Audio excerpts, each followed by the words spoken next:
My name is Micheal Delany, born and raised in Kenosha, Wisconsin.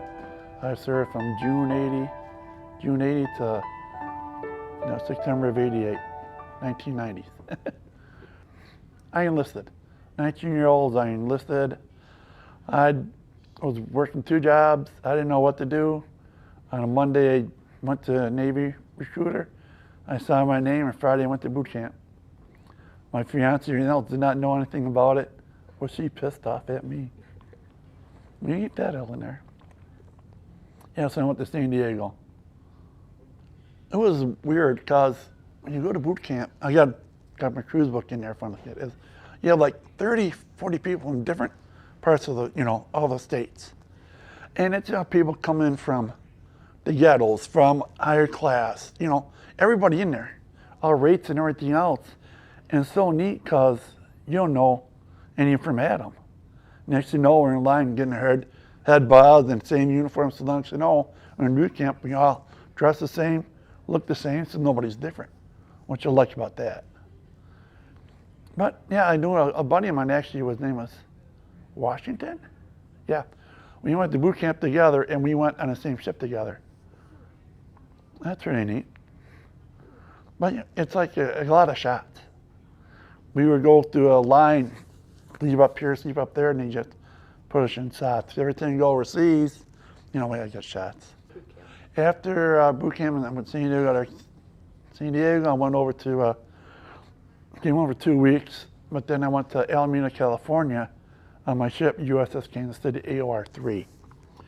It's like a floating quick trip out at sea. Because it's on my cruise book, we'll be here, our ship be here, and we have the aircraft carrier on this side. We're getting fuel and supplies over there. They're going in the ocean.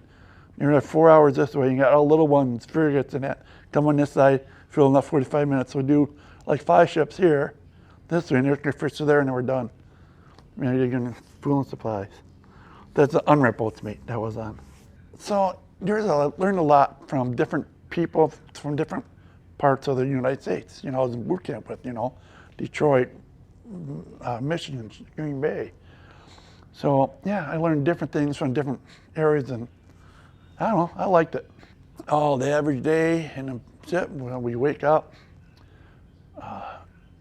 eat breakfast, muster, and then everybody get their assignments, and we go out and work till lunch, eat lunch, do everyday work till 4 or 5 o'clock. It's like a regular job in the States when we're inboard. And we start at like 7 o'clock in the morning or 8 o'clock in the morning. We leave at like 4 or 5 o'clock at night. It's a normal job, and you got duties. But now when we're out at sea, we're out there 24/7 for like 3 or 4 weeks on end, 4 weeks. So, well, yeah, but it's all right.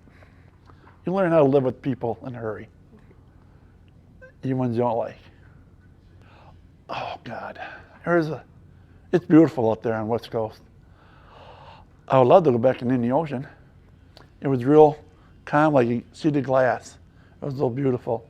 We were alongside our ship, we had dolphins going up alongside our ship, swimming alongside us, and it was pretty neat. What I really liked up in there is I got paid to go on the West Coast. Japan, Okinawa, Hawaii, Philippines, Okinawa, Australia, Hawaii. All the time when I went up in Hawaii, I think in Diego Garcia. That's a little boot. It looked like a little boot in the middle of the Indian Ocean. After being 4 years on the oiler, which I had fun, learned a lot of stuff there. Then I went to Orlando, Florida, 2 years as a military cop on the base for 2 years. There where I learned a lot more about the politics, dealing with the Navy and being a cop and everything else. But you learn more of the politics of the side instead of just being on there. But 2.5 years there was beautiful. 2 years there, beautiful. I loved it. Learned a lot. Met a lot of good people there. I would say Singapore. It's we had to anchor out and bring a boat in, but it was so beautiful. And now this is in the 80s now, one of the best places in the world. In the 80s, it was beautiful, Singapore. I'd love to go there again. Never happened, but I'd like to go back to Singapore. And then after Orlando, Florida, I went to Key West, Florida, 2.5 years. I want to say that's the EOD. That's ordnance disposal. So we got rid of bombs, put it that way. In mobile uniform, and we had dolphins and sea lions at our command. And that's, I can't say anymore also what they do. And then they'll throw me in jail. No, it's the top secret that we did there, so I can't say no more. But if they did good, we get to swim with them. A boat's mate, everything from the waterline up. You name it, we knew it from the back of our hands. You know, from the waterline of the ship, all the way, everything on the waterline up, we knew like a backhand. Singleman, quartermaster, you know, deck mate, they call us deck mate. Everything depth that we knew, like back of my hand that we had to know. Liberty boats and that, we were the one that